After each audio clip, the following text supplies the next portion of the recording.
So Berlin sets the backdrop for the grand finale of Season 7 of the ABB FIA Formula E World Championship. The iconic Alexanderplatz, most visible landmark, the TV tower there, 368 meters tall. But today we can expect an absolutely incredible battle here at the Berlin Tempelhof Airport. Yesterday we were treated to one of the most spectacular races in Formula E, but today is the grand finale when a world champion will be crowned. This morning the drivers arrived, looking quite chirpy there. Antonio Felix da Costa and Mitch Evans catching up probably on the drama that unfolded yesterday. Edo Mortara on the podium yesterday. Robin Freins got his shades on this morning, as has Lucas Di Grassi, yesterday's winner. A phenomenal race from the Audi driver yesterday. Sam Bird, not such a good day in the office for him, unfortunately, but looking for redemption today. Jean-Eric Verne playing the fool, smiling, probably smiling more this morning than he was yesterday, that's for sure. But let's take a look at how the driver standings line up. There is Nick de Vries, still at the top of the standings, despite not scoring a single point in yesterday's race. 95 points, but look at how close the gap is. Edo Mortara 3 points behind. Jake Dennis, Mitch Evans, Robin Freins, Lucas Di Grassi will be the drivers all going out in Group 1 later in qualifying, but Antonio Felix da Costa is the reigning champion. Pascal Wehrlein sitting 13th in the championship for Tag Heuer Porsche. Big race for them this weekend. Lots of German fans here today, but there we are at the bottom. Tom Blomqvist just with 5 points so far this season for the Neo 333 team. Let's take a look at how the team's championship is lining up. Also incredibly close. Just 5 points between Jaguar Racing and DS Techeetah. Then we've got Envision Virgin Racing, Audi Sports, who were yesterday's race winners, Mercedes EQ and BMW, the other German teams looking for a win here at their home race. Joining me is three-time Indy 500 winner Dario Franchitti in the commentary box. Good morning. Good morning, Nikki. So here we are, 2.355 kilometres, 10 turns, same track as yesterday, just backwards. Heavy braking zone into turn 2 here, expect a good bit of overtaking there today. 3 and 4 is a bit trickier in this direction. From 4 you turn all the time, never actually straight before you brake for turn 5. Attack mode on the outside. Long straight into turn 6, gentle braking through 6, but really setting up for 7 while not losing any time through 6. Look at turn 10 though, 270 degrees and trying to get back to the throttle for the run down to the finish line. And that is our battleground for today's championship finale, World Championship finale. First time in Formula E history, a world champion will be crowned. And actually, to clear that up, obviously we talk about the fact that this is the first time a world champion will be crowned because this is the first year. It might be the 7th season of Formula E, but it's the first time that Formula E has stepped up to becoming a world championship, which is so exciting. There we have Nick de Vries, who is our driver at the top of the standings at the moment. Now, he had a day that, well, he wanted to forget yesterday, really. No points on the board, such a disappointment, and just didn't end up finishing the race with I think it was a puncture, wasn't it? Yeah, he had a contact with that Alexander Sims, and there was a puncture, so he had to pit, but he was struggling anyway. Bad qualifying, started at the back, so it was a day to forget, but as he said, still leading the points. And when I saw the Mercedes EQ team were actually up at the podium yesterday celebrating Edo Mortara's second place and saying things like, we feel like we've won a race. We're still leading the championship. We got out of jail there. We're still in the fight. Well, that's the place you want to be, isn't it? There's Jake Dennis, who is 3rd in the championship at the moment. He had a good day in the office yesterday, finishing 5th. But this was an interesting one, wasn't it? DS Techeetah, a phenomenal performance in qualifying. But it did not unfold that they had that race pace that we were expecting from them. No, and Da Costa knew pretty early on that he was in trouble. You could see he was, meeting his energy targets, keeping the pace up and all that, and looked in his mirror and saw the straight of cars, and he wasn't pulling away from them. And at that point, he knew he was in a bit of trouble, and I think the DS Techeetahs just overheated their rear tyres during the race, and they couldn't keep up the pace, couldn't keep up the momentum. And the teams all measure through GPS the speeds that the other teams carry at different points of the corner, and they were saying just how phenomenal the balance of Lucas de Grassi's Audi was, and how much speed he was able to, momentum he was able to keep up through the middle of the corner, which makes, he not only goes quick, but he saves energy too, so it's a double win.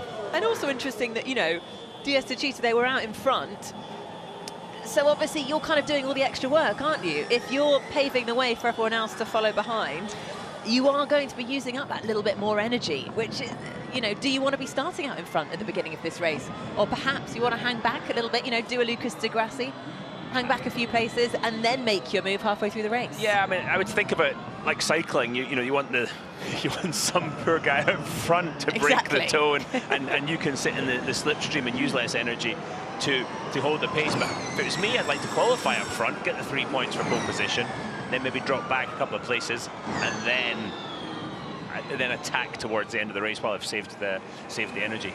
It's going to be really interesting, isn't it, to see what happens with attack mode, because yesterday the FIA always announce it an hour before the race what the attack mode strategy is going to be, and it can be different ways, I suppose. It's made up of different compositions, and yesterday it was one session of 8 minutes of use of attack mode, which is when you get that extra power. I think that's through quite a lot of the drivers when it came to the strategy, didn't it? Yeah, I think it did, absolutely. And a lot of people were saying beforehand, oh, it's not going to work, it's going to spoil the race. It was brilliant. It really enhanced the race yesterday. What it does do, though, it really hurts the tyre wear. And a lot of the guys were saying, oh, it's going to really overheat the tyres, which it did. But then we had there was a somewhat timely yellow flag to rescue Sam Bird's car in the middle of the race, and that allowed everybody to cool their tyres down. On board with Edo Mortara. Phenomenal day for him, wasn't it? I mean, and relatively unexpected, I would say. I mean, he obviously has had a good season so far. He's had a race win. He had a podium at the very beginning when we were in Saudi Arabia in Diriyah. But, you know, we maybe haven't seen sort of the same pace that we've seen from him earlier in the season, in the last couple of races. I don't know. I was really expecting... I think that the Venturi team are here to win, and he's here to win as well. And I think this season has been his best. You think he missed that second race in Saudi Arabia, finished second in the first race of the weekend, had a crash in practice, not his fault, in the second race, and missed that, and he's still second in the points. So another fabulous job from him from yesterday. And he is totally, Edo Mortara, I know he's second in the points, but he is a realistic championship contender. He's very cool and sort of level-headed, isn't he? I mean, we're watching Alex Lynn. What a determined driver. I mean, we were talking about him yesterday. Can be quite a serious driver at times, but he unfortunately didn't manage to get any points yesterday, but still is in contention for the championship. Yeah, I mean, at this point, we've got, what are we, 12 drivers still in contention?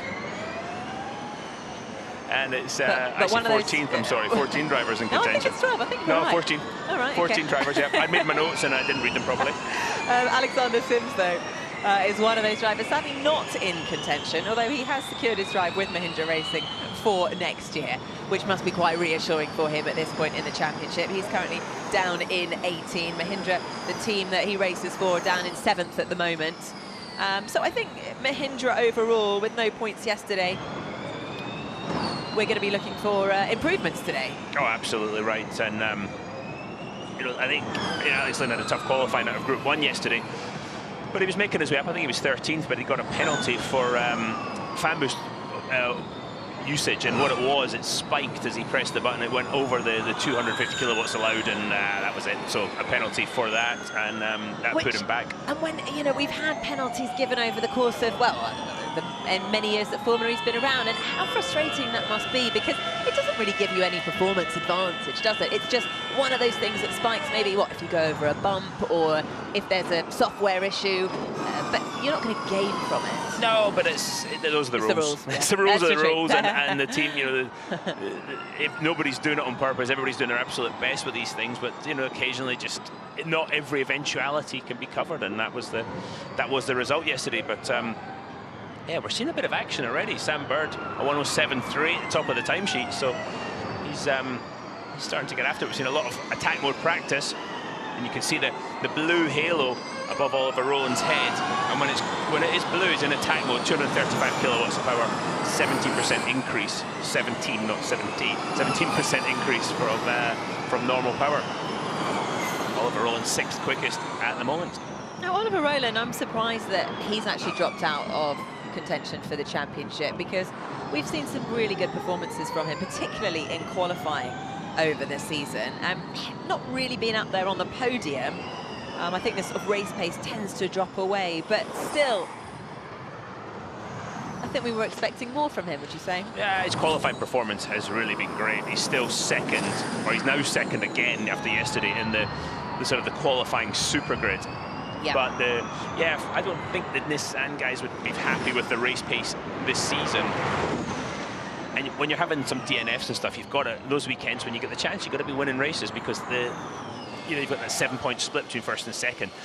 And that has, when you say how close the championship is, that is definitely come into play and will come into play this afternoon in this title fight. So Max Günther there, putting in a nice clean lap.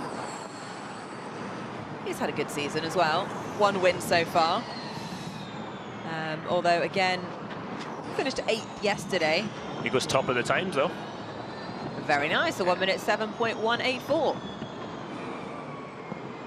And this is going to continually evolve as the drivers, especially towards the end. I think they'll turn up to full qualifying power, 250 kilowatts.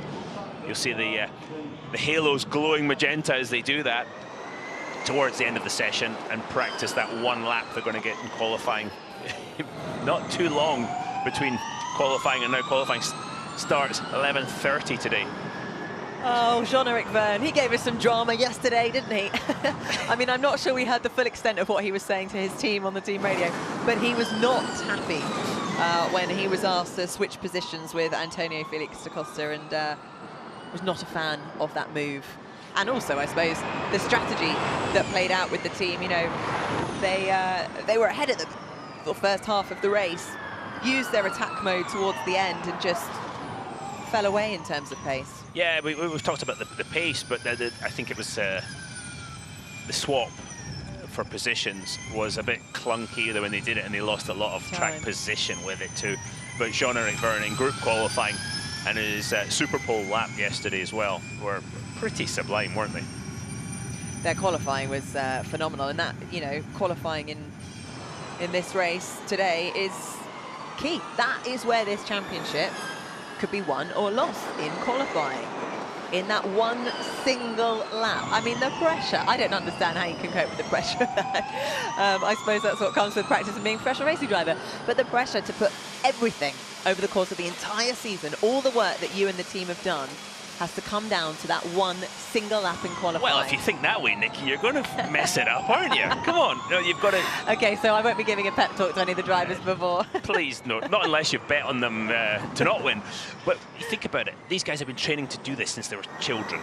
They've had that pressure since they were kids when they started racing go-karts. But they haven't, because this is a World Championship title. This is more pressure than winning a go-karting championship, surely. Yeah, you're racing go-kart World Championships too. But you have to drive, if you're one of these drivers, Mitch Evans for instance, you have to drive this qualifying lap today the same as you would at your local go-kart track when absolutely nobody is watching. That's the way to get the best performance. That's the way I used to think about the last lap of Indianapolis in the lead of the race. And that's the way I used to think about it. Like, you can't do any more. You've just got to just drive the car. Don't think about all the other stuff. That doesn't help you go any faster. All right. Well, when I'm on the grid talking to the drivers before, I'll pass over those words of wisdom. They'll probably just tell me to shut up. But Mitch Evans, what a result for him yesterday, finishing 3rd, up from 7th on the grid. And he just sort of stayed out of trouble, didn't he? He just worked his way up. He used his attack mode just at the right time, and it just really played into his advantage.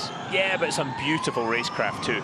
Remember that move when he went into turn 6 and the car in front defended? Yes. And then he took a winder entry, did the cut back into 7. That was racecraft. That was, you know, you can't teach that. It was pure instinct. And we saw a lot of instinctual racecraft from that man, Lucas Di Grassi, yesterday on the way to the win. Really, some proper racing yesterday in the Formula E race, and I hope we see more of it today. It was great to see Lucas Di Grassi back on form, wasn't it? Because he's been a firm favourite in Formula E well, since he started. And to do it here at a home race for the team, and also, of course, being Audi's final race in Formula E, what a brilliant way to end their season. Yeah, it really was, actually. Well, obviously, second win of the season for Lucas Di Grassi. And yeah, he's hungry for the championship. I saw him this morning on the way in, and yeah, he's ready to do battle again. Going to be interesting, though. He's obviously now, because he's propelled himself to 6th in the championship, he will be going out in Group 1. Now, qualifying hasn't always been Lucas Di Grassi's strongest point. No, absolutely not. But he was good yesterday, and that put him in position to win. So on board with Nick de Vries, current championship leader for Mercedes EQ. If you watch carefully, watch his hands. You can watch them on the regen paddles behind the steering wheel. That's helping to put energy back into the battery. In race running, you'll see their hands working all the time. Which paddle, which side they use, depends on whether it's a left or a right-hand corner. But you hear him lift and coast, and watch his hand go down. And he's pulling the paddle. He stopped pulling the paddle. He's turned in now.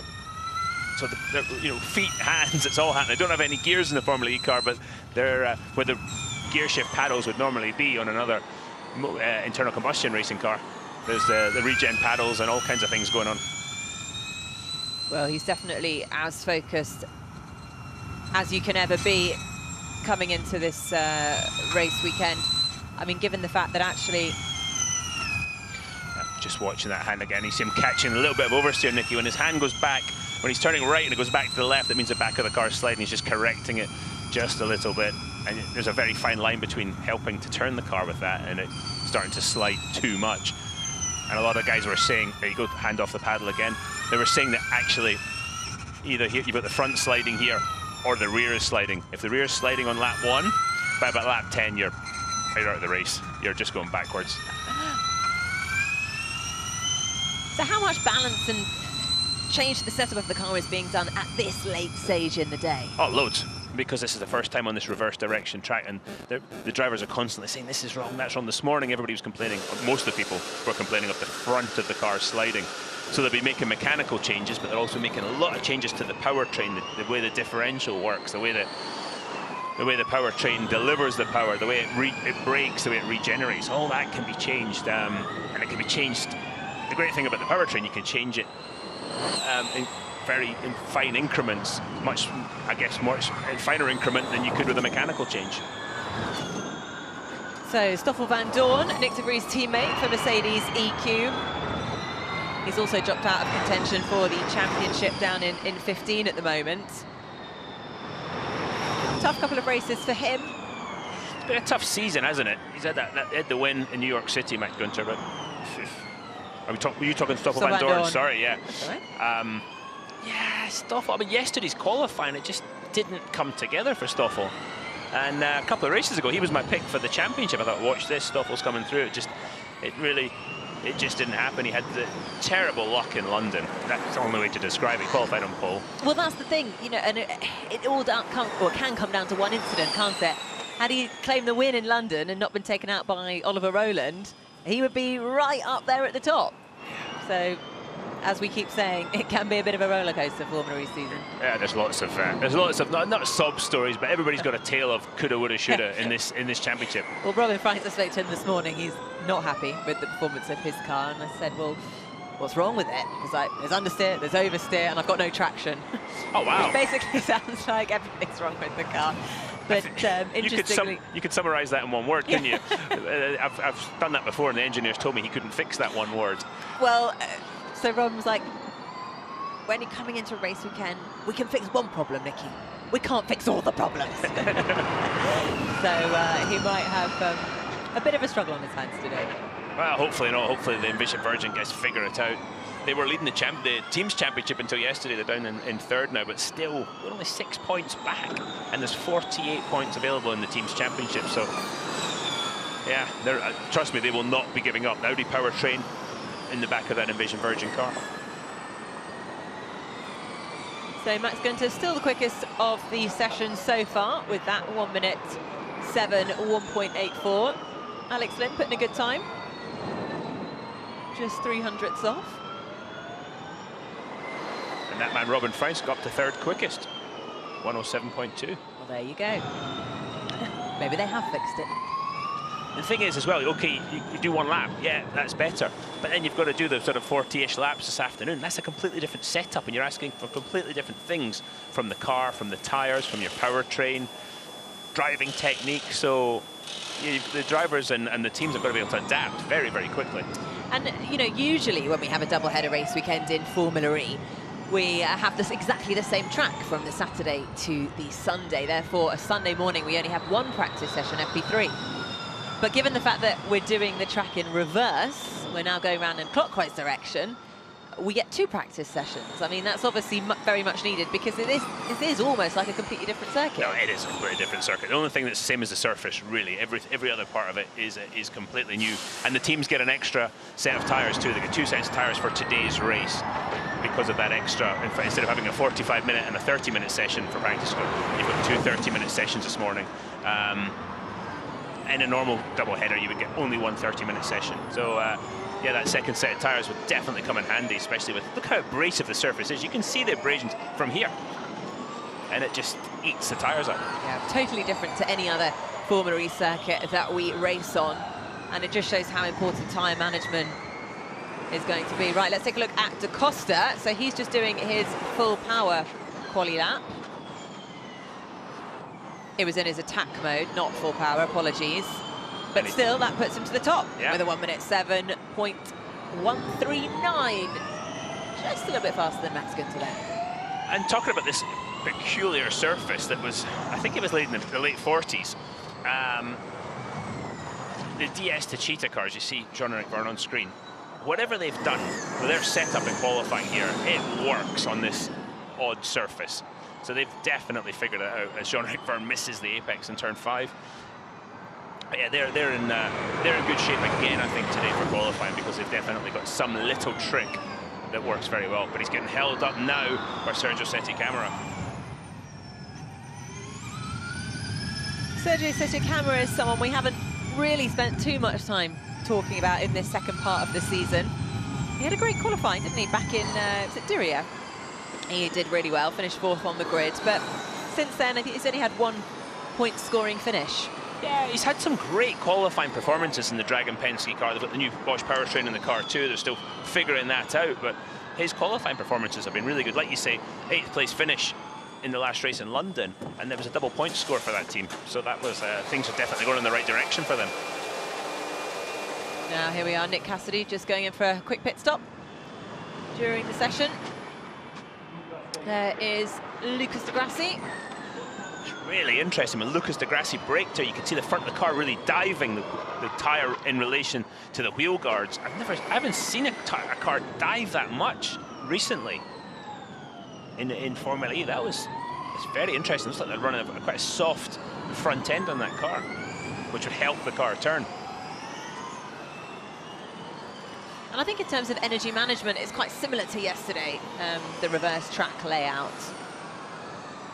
Yes. Still love that BMW up there. It's cool, isn't it? I wish I'd seen them put it in place. I don't know how they got it up there. That would be a bit nerve-wracking, wouldn't it? Again, look, front of the car dives as Lucas Di Grassi jumps on the brakes. See it on board, see if you see the movement again. Up on the curb. This corner, really, you're sort of trying to keep as much speed as possible there. The first half to prepare at the same time for that exit, the all-important exit. And you'll see the cars sliding around a lot more this afternoon as the tyres wear. And Lucas Di Grassi goes up to 5th position. Very nice. Him and René Rast seem to have just formed a really strong bond, haven't they? Worked really well together yesterday during the course of the race. It was a shame for René Rast that he then dropped down the positions because I think he came up from, what, 12th on the grid? Yeah, so... And then dropped down again? With... like Audi, for instance, Mercedes have got one driver, Nick de Vries, still in the championship. Stoffel van Dorn is out. You were talking about Audi. Rast is 12th in the points, so he's an outsider now. Do the teams start putting all their eggs in one basket, even when they've still got one driver with an outside chance, and maybe start doing some team tactics today in this race? I could definitely see it happening. Now that is going to be very interesting. Team tactics. So you've got Jake Dennis and his, you know, teammate Max Günther down in 14th, sorry. So Jake Dennis is third. This championship could very much be his. How much can Max help him? Yeah, exactly right. And I think there's all kinds of behind-the-scenes stuff going on, because Jake Dennis has been announced as driving for BMW and Andretti next year, because BMW's last race in Formula E this weekend. But Max Günther has not yet, so what's going on there? Well, you know, that's all got to be considered too, because Max Günther wants to, in that position, he's like, yeah, I need to do what's best for myself. Right now, I've got to look for a job next year, potentially. Yeah, I mean, that must really affect you sort of psychologically as well. Or let's take a look at this replay with Jake Dennis. What happened here? Oh, just waving. Who is he waving at? Antonio Felix da Costa. He's just so relaxed. Brilliant. But he is. Someone asked me who do I think is going to win the championship, and I said Jake Dennis, because he is so relaxed. And that is what you said you need to be able to not worry about the pressure of winning a world championship. Just come in, enjoy the racing, and put in a good, solid performance. And if anyone's going to do it, it's Jake Dennis. He's having the time of his life driving in Formula E. I said, what are you doing after the break? He's like, oh, I'm going on holiday. No stresses at all. Oliver Rowland, perhaps a slightly different story for him. I mean, Nissan, it's been a tough season for Nissan, because they started on the back foot because they had to change their car. Then the new powertrain arrived sort of midway through the season. And Oliver Rowland is off to Mahindra. I got that right? He's not going to be at Nissan next year. He's not going to. They gave him a beautiful present yesterday with an old car, not an old car, a model, like a wind tunnel model. So, yeah, Oliver Rowland's, he won't be there next year. They've had a good relationship together, the Nissan guys and Oliver Rowland, but it's all things come to an end. He's not going on holiday, I don't think, because he's a new dad. So he's I can't he's at home. That they bought Oliver Rowland's 1-week-old baby to London. It was why not? Very cute, very cute. Oh, it was amazing. It was amazing. Start the kids off early, getting the love of motorsport. Stoffel Van Dorn, the Mercedes EQ. It looks like a tyre change. 6 minutes to go, or 7 minutes to go, call it. It's now time for those full power qualifying simulations to come up.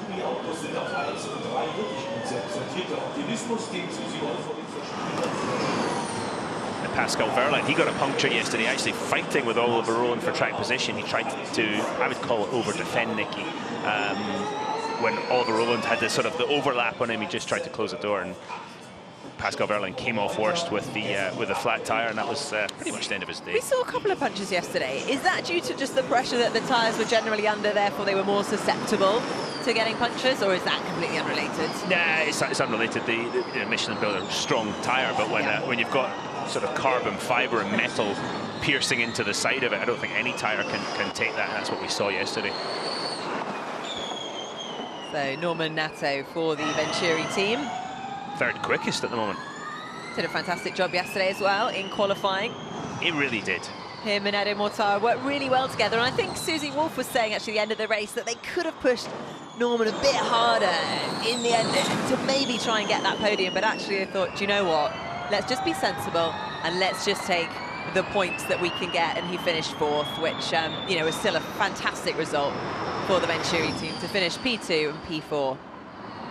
It's a great achievement. Yeah, absolutely. And Stoffel Van Dorn, Max Günther, they've both come out of the pits and gone straight to the. They've done a prep. They haven't done the prep lap. Gone out of the pits, turned it up to full power, and we're going to see what how much speed the track has in it. And here's Stoffel Van Dorn on his lap.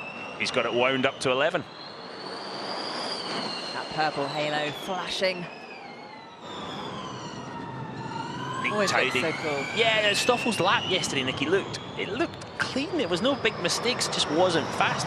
Let's see if they've fixed it. He's quickest of anybody through the first sector, which we should expect right now, because he's obviously got that extra.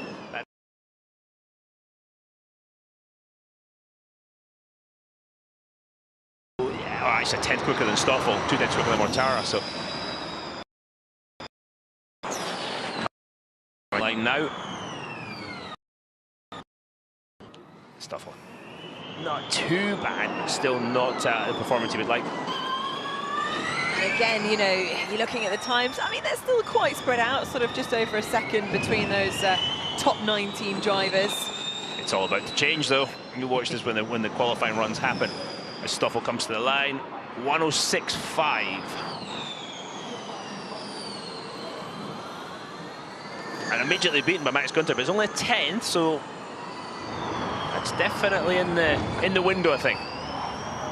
Right, so this is going to be interesting.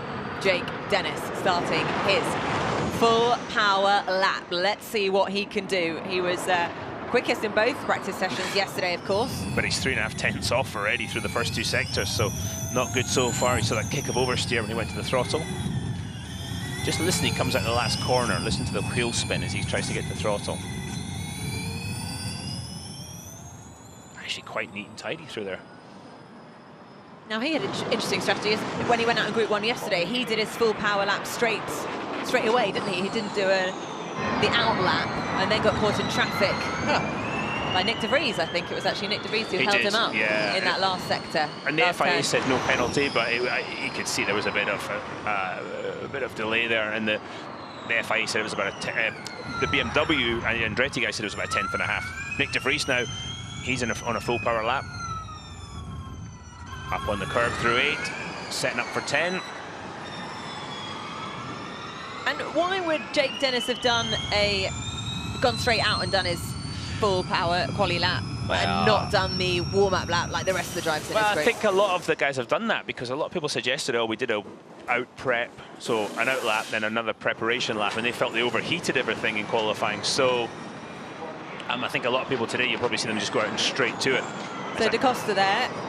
Full power lap, just coming in 6th. 5 tenths slower than Max Günther. It's a good lap for Max Günther. Yeah, it has been so far. Yeah, 6.4. I mean, yesterday in the other direction, for what it's worth, 6.9 was quick in free practice 1. Okay, so Mitch Evans now doing his full power quali lap. 250 kilowatts. Looked at the front of the car. He lost the front of the car in the middle of the corner and couldn't get the car rotated, so then he would have to wait to get back onto the throttle. He goes 5th quickest, 6.8, 4.5 tenths back, 4.8 tenths back. So yesterday's race winner, Lucas de Grassi, he's gone 5th quickest, 4 tenths. So, Oliver Rowland, right up there with a 1 minute 6.372. Really close between him and Max Günther. Jean-Eric Verne, 4th quickest, 2 tenths off Oliver Rowland's time. And René Rast, the driver who has got no less than 5 fastest lap awards, is currently in P9. He's definitely got that fastest lap thing figured out, hasn't he? Oh yeah, that data analogy has definitely worked. And there's a point every time for that. Oh, Robin French went out to the wall a bit too early and had to have a second bite of bringing the car back, and he's only 14th quickest. Sam Bird, 12th quickest there, 6 tenths off Oliver Rowland's time. Nick Cassidy up to 9th. Alex Lynn 16th, won't be happy with that. So Norman Nato has really stayed at the top there with his P3. Yeah, it really has. Great lap. Sebastian Buer being 15th. And again, we don't know what run plans everybody's on, but you think when they get to the qualifying simulations, they're putting everything on the line. Well, this is it, isn't it? This is the last shot you're going to have before you do your qualifying lap. Andre Lotterer in the Porsche. He's on a full power lap now. Do you see all that rubber flying up? Yeah, there's a lot of marbles on the track already. You can see it. I wonder if he's had to go offline at some point, and that's put the rubber onto the tyre, which makes it very, very slippery. And Lotterer's about 4 tenths off at the moment.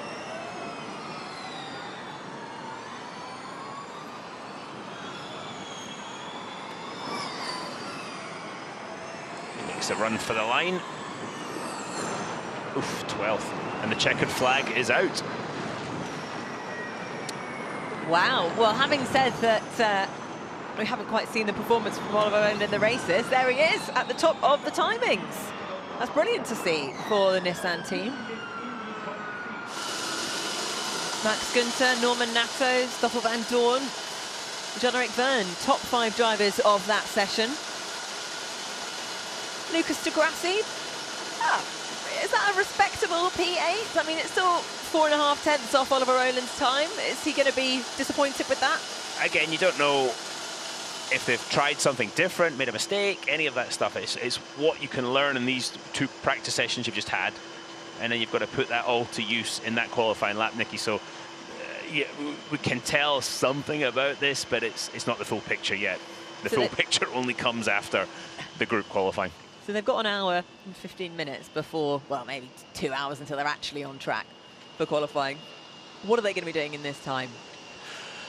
Probably eating a little bit, hydrating. Is there much to be done? There's a lot. They've done their practice quali lap. So this goes something like, you're the engineer, Nick, I come in and go, okay, the car's doing this, I need it to do this, you need to fix it for me. And that goes on, and okay, we'll describe what it's doing. Well, it's doing this. As it turns in, it does this. Okay, then they look at the data some more. And that's going to go on until the very last second. Right, so there's no rest for the wicked then? There's no rest at all. They'll rest tonight. Actually, they won't tonight because they're going to the gala.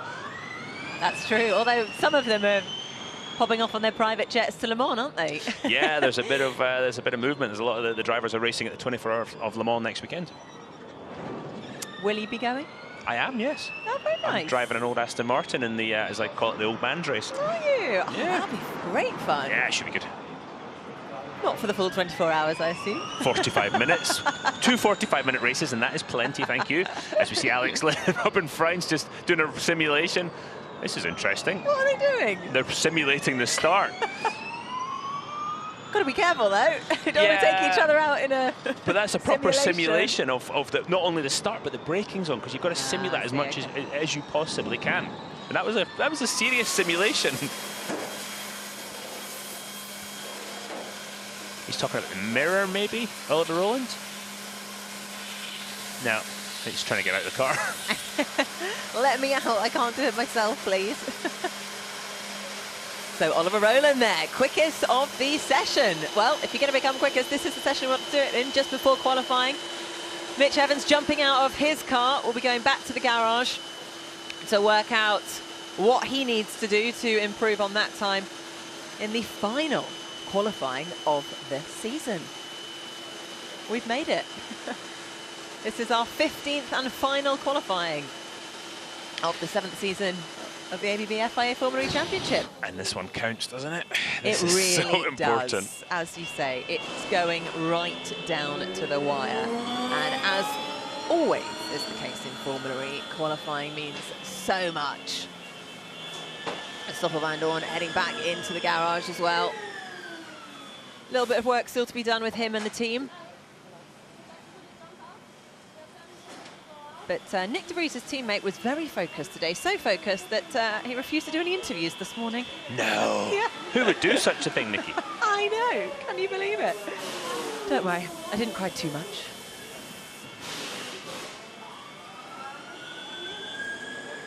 Right, let's take a look at the final results of FP2 here in Berlin. Ahead of the BMW I Berlin E-Prix, it's Oliver Rowland who was quickest for Nissan Edams with a 1 minute 6.372. Max Günther, Norman Nato, Stoffel van Dorn, Jean-Eric Verne, all behind René Rast down there in 12th. 5/10, half a second off Oliver Rowland's time.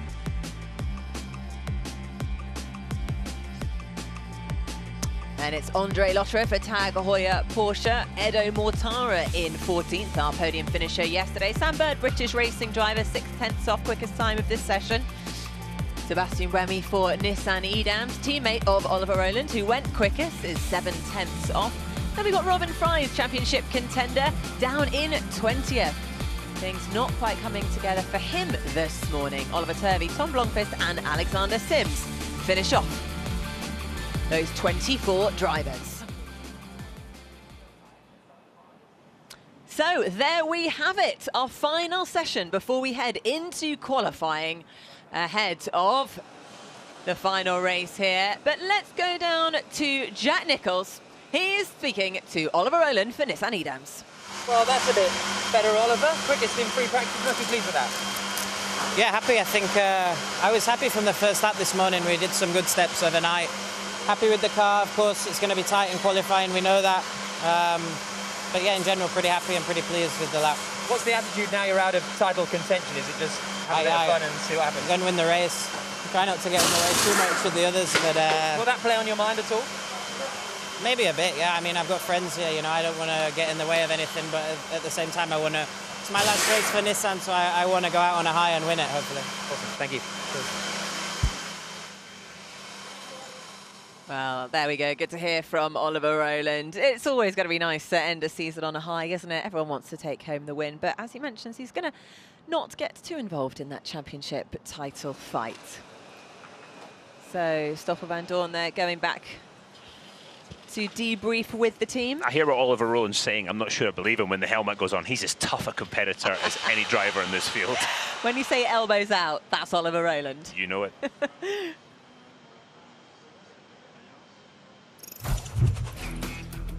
Right, let's take a look at who's getting your Fanboost votes at the moment. Nick De Vries there on 23%. Antonio Felix da Costa, our reigning, defending champion, on 18%. Mitch Evans, Stoffel van Dorn and Alex Lynn, the other drivers who could get your Fanboost vote. But keep voting because the lines are still open. You can go online at fiaformulae.com/Fanboost. And it really does make a difference during the race. It could give them that little bit of extra energy just required to make that pass, could be, for the championship, the World Championship. Lucas de Grassi there, trying to do whatever he can to get your vote. Sam Bird definitely needs your help, so do get involved with that. I'm sure it will be much appreciated. But let's take a look back at the highlights from this session. So there we are, 24 cars all going out on track at Berlin Tempelhof Airport. On board, Antonio Felix da Costa, I see Sam Bird out the last corner. Yeah, not a bad session for Sam Bird. But again, it's more about data analysis. The man who ended up quickest, Oliver Rowland, from, as he said, felt good from the first lap. There we go, Mitch Evans as well. The Kiwi driver looking to impress in his final race this weekend. Bit of rush hour traffic going on. Oh, are they bit of what are they doing? They're waving. We saw some waving. We did see some waving. Yeah. It was Jane Dennis waving. That was Nick Cassidy. But here we are, Lucas de Grassi, yesterday's race winner, looking racy again today. Max Günther. Again, not a bad run. He's just got to put it all together in qualifying in a couple of hours when it really matters. Jean-Eric Vergne, again, traffic. You can see how busy it is out there with all 24 cars. So Oliver Rowland pushes on his lap into turn 2. Yeah, happy with the balance of the Nissan. Got the scuba divers at Mercedes EQ. Changing the wheels. Quick tyre change. There we are. Edo Mortara, our podium finisher yesterday for Venturi, looking to impress again today, and a big lock up there. Yeah, that would definitely be a lock up. Flat spot the tyre a little bit.